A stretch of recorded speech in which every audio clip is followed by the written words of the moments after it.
Welcome to my YouTube channel. बहुत बहुत स्वागत है आप सभी का फिर से मैं एक नए वीडियो में। देखिए स्टडी और श्रुति। देखिए ये फिल्म में ये जय प्रक्रम जो चैप्टर का नाम है क्लास 10th का है विज्ञान का। ये पार्ट 3 है। और देखिए पार्ट 3 में पहला क्या है हेडिंग। पहला है अग्न्याशय। इसको इंग्लिश में बोलते हैं क्या, पेनक्रियाज। पेनक्रियाज देखते हैं ये क्या है, बोल रहा है। इसका डिफिनेशन देखते हैं क्या है। अग्न्याशय हल्के गुलाबी रंग की एक अनियमित आकार की ग्रंथि होती है। जो बोला है कि अग्न्याशय मतलब गुलाबी कलर के होते हैं, हल्के गुलाबी कलर के। और ये क्या होते हैं, नियमित रहते हैं। मतलब कि इनकी जो आकार होती है कैसी होती है, ग्रंथि होती है। इनकी आकार ग्रंथि की तरह होती है और ये अनियमित रहते हैं।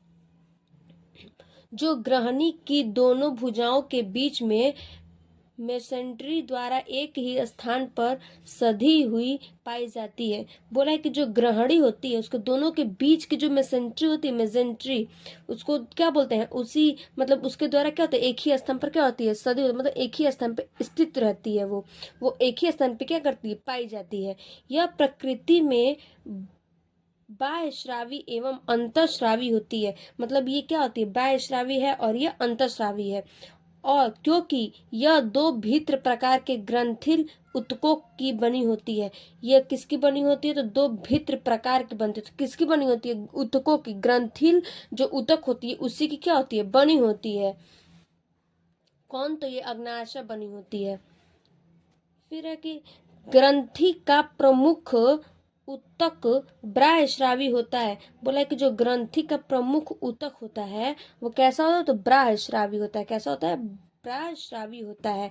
जिसमें जगह जगह अंतःस्रावी कोशिकाओं के समूह बिखरे हुए पाए जाते हैं। बोला है कि जो ग्रंथि का प्रमुख ऊतक होता है वो कैसा होता है, तो बाह्यस्रावी होता है। और इसमें जगह जगह क्या पाया जाता है, श्रावी मतलब कोशिकाएं के समूह बिखरे हुए। मतलब कि जो कोशिकाएं होती हैं, जो बैक्टीरिया होती हैं, कोशिकाएं होती हैं, वो कैसी होती है, तो वो बिखरे हुए मतलब कि इधर उधर बिखरे हुए क्या होते हैं, पाए जाते हैं।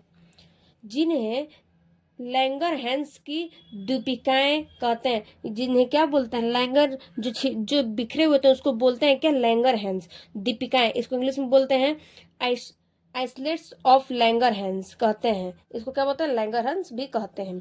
तो आइए देखते हैं ये अग्न्याशय का क्या था, ये अग्न्याशय का डिफिनेशन था। अब देखते हैं क्या अग्न्याशय के कार्य। देखते हैं अग्न्याशय के कार्य क्या है। तो लिखा है अग्न्याशय के कार्य, फंक्शन ऑफ पेंक्रियाज। इसको बोलते हैं फंक्शन ऑफ क्या, पेंक्रियाज। देखिए पहला है, यह अग्न्याशय रस का निर्माण करता है। किसका, तो अग्न्याशय रस का निर्माण करता है, जिसमें 3 एंजाइम पाए जाते हैं। तो देखिए 3 एंजाइम कौन कौन से पाए जाते हैं, ट्रिप्सिन, एमाइलोप्सिन तथा स्ट्रिएप्सिन। पहला है ट्रिप्सिन, दूसरा एमाइलोप्सिन और तीसरा है स्ट्रिएप्सिन। तीनों क्या करते हैं, एंजाइम पाए जाते हैं। किसमें, तो ये अग्न्याशय में पाए जाते हैं। जो भोजन के प्रोटीन स्टार्च तथा वसा तत्वों का पाचन करता है। मतलब जो भोजन होता है ना उसके प्रोटीन का स्टार्च क्या होता है, तो चोकर। वो जो आटे में लोग चोकर निकलता है, जो चोकर जो आटे में निकलता है उसको चोकर को, उसको क्या बोलते हैं हम लोग, स्टार्च बोलते हैं। तो यही भोजन के क्या बोलते हैं, भोजन को स्टार्च तथा वसा में क्या करता है, तत्वों का क्या करता है, पाचन करता है। तो को अग्न्याशय में करता है, भोजन के प्रोटीन स्टार्च का क्या करता है, तत्वों का पाचन करता है अग्न्याशय में। और ये कितने इसके जिसमें इसमें क्या है, 3 एंजाइम है। कौन कौन से, ट्रिप्सिन, एमाइलोप्सिन और स्ट्रेप्सिन। क्या है ये, इसमें एंजाइम है। और ये क्या होता है, रस का निर्माण करता है। कौन, अग्न्याशय। देखते हैं अगला हेडिंग क्या है। अब दूसरा है कि देखिए हेडिंग, इंसुलिन। इंसुलिन हार्मोन का स्राव करता है जो ग्लूकोज के ग्लाइकोजन में परिवर्तन को बढ़ावा देता है। जो इंसुलिन होता है वो हार्मोन का क्या करता है, श्रावण करता है, मतलब कि श्रावण करता है। कौन, इंसुलिन। और ये ग्लूकोज के ग्लाइकोजन में परिवर्तन, मतलब जो ग्लूकोज होता है वो किस में परिवर्तन होता है, तो ग्लाइकोजन में। किसमें, ग्लाइकोजन में क्या करता है, परिवर्तन होता है। और इसका क्या होता है, ज्यादा क्या होता है, इसका ज्यादा बढ़ावा देता है। अब नेक्स्ट है तीसरा पॉइंट, ग्लूको ग्लूकेगाइन ग्लूकेगान हार्मोन का स्राव करता है। जो ग्लूकेगान होता है वो किसका करता है श्रावण? तो हार्मोन का श्रावण करता है। यह अकृत कोशिकाओं के ग्लाइकोजन को ग्लूकोज में परिवर्तन को प्रोत्साहित करता है। बोला है कि जो ग्लूकेगाइन हार्मोन होता है वो श्रावण करता है किसका? हार्मोन का। और यह यकृत कोशिकाओं के क्या करता है? ग्लाइकोजन को किसमें? ग्लूकोज में परिवर्तन क्या होता है? परिवर्तन को क्या करता है? प्रोत्साहित, मतलब कि प्रोत्साहित क्या करता है? प्रोत्साहित करता है। फिर देख, थैंक यू, फिर देखते चलेगा नेक्स्ट वीडियो में। Welcome to my YouTube channel study girl Shruti. देखिए ये कुछ मैं अपने क्लास 10th का विज्ञान का साइंस का किया है, जैव प्रक्रम चैप्टर का नाम, और ये पार्ट 4 है। पार्ट 1 to 3 आप लोग को बता दिए हैं, और ये क्या है? पार्ट 4 है। तो देखिए पार्ट 4 में क्या है? मनुष्य का है, मतलब कि मनुष्य के बारे में हम बताएंगे। किसमें? तो डाइजेस्टिव कैनल इन ह्यूमंस, मतलब कि मनुष्य का आहार नल को बोलते हैं क्या? Digestive canal in humans. ये किसके बारे में हम लोग बताएंगे? तो कैविटी मतलब टीथ, मतलब कि दांतों के बारे में ये हम लोग बताएंगे। तो आइए देखते हैं क्या बोल रहा है। मनुष्य का आहार नल मुख्य जिस गुहा में खुलता है उसे मुख गुहा, मतलब कि इंग्लिश में मुख गुहा को क्या बोलते हैं? ओरल कैविटी, मुख गुहा कहते हैं। मतलब कि जो मुख जिस गुहा में, मतलब कि जिस गुहा में मुख खुलता है उसे हम लोग क्या कहते हैं? मुख गुहा कहते हैं। इस गुहा का आधार पेशीय जिन्हा मतलब किसको? टंग का बना होता है, मतलब कि जीभ का। कौन? तो इस गुहा का आधार पेशीय जीभ से क्या होता है? बना होता है, जो खाद्य पदार्थ के निगलने इसको बोलते हैं अंतर्ग्रह में सहायता करती है। मतलब कि जो निगलने में क्या करती है? सहायता करती है।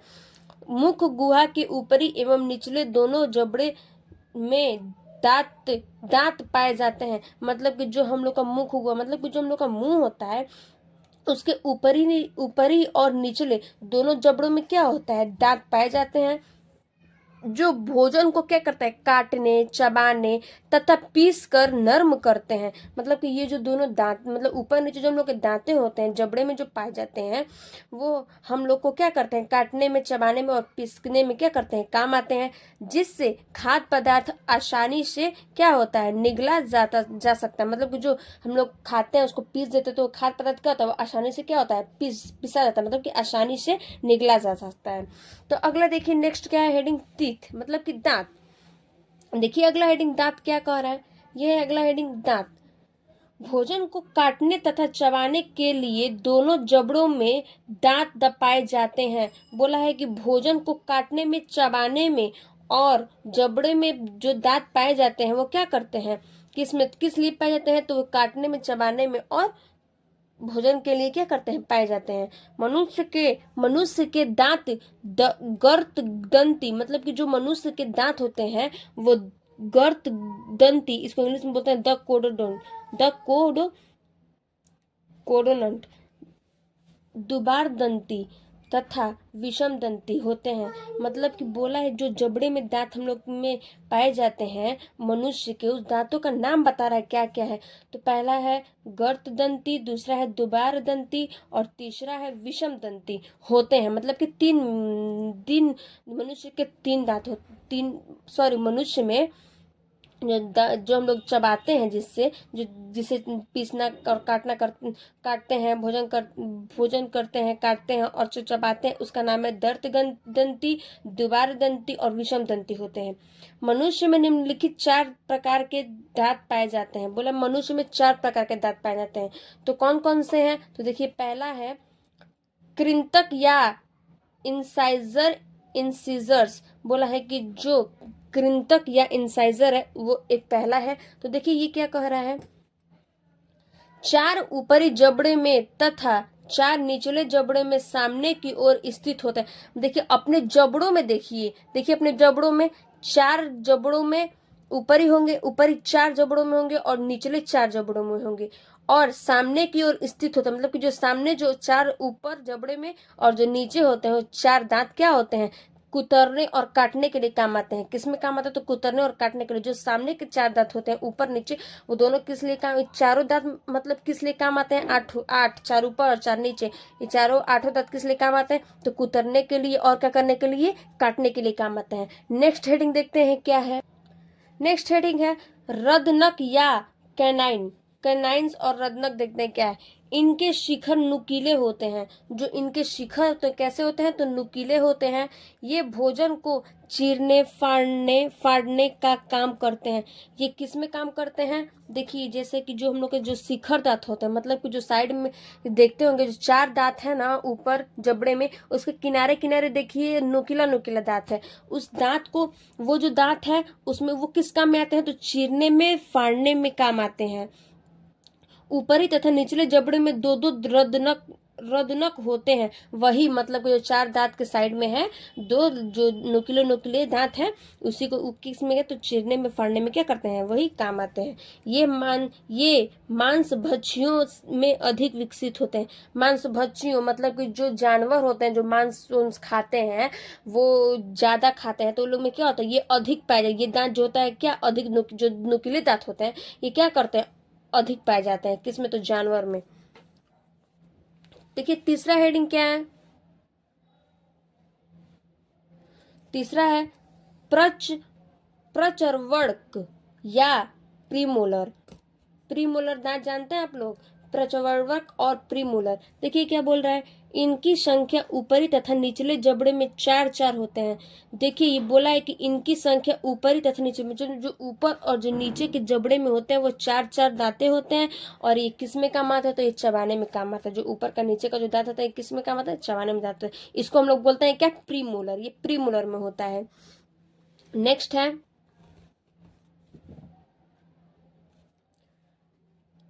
चरवड़क या मोलर। ये मोलर है। देखिए इसको मोलर बोलेंगे या चरवड़क बोलेंगे, लेकिन मोलर ही सब लोग ज्यादा बोलते हैं। देखिए ये ऊपरी तथा निचले जबड़ों में 6 होता है।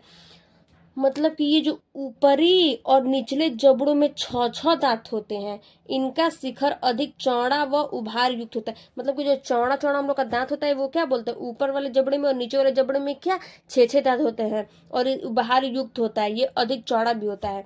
ये भोजन का पीसने का कार्य करता है। ये क्या करता है? सिर्फ भोजन को क्या करता है? पीसने का कार्य क्या करता है? काम करता है। जैसे में देखिए यहाँ पे दिया हुआ है, बाल अवस्था में दूध के दांत मिल्क टीथ विष। मतलब कि जो बाल अवस्था में, जैसे कि हम लोग जब हम लोग 15 से नीचे हैं या 12 से नीचे हैं, वो बाल अवस्था होते हैं, तो उसमें कितने दांत? तो जैसे मिल्क, जैसे कि दूध वाले दांत होते हैं कितने? तो 20 होते हैं। और वयस्क मनुष्य के अस्थायी दांत 32 होते हैं। इनका मतलब बोला है कि जो मनुष्य में जो दांतें होते हैं, जो अस्थायी दांत होती हैं, जैसे कि 15 के बाद जो होते हैं, या 18 साल के बाद या 15 साल के बाद जो दांतें होती हैं वो कितने होते हैं? 32 होती हैं। ये अस्थाई अब होती हैं ये दांत। और ये बाल अवस्था में क्या 20 होती हैं। फिर थैंक यू। फिर चलते वीडियो अगले वीडियो में।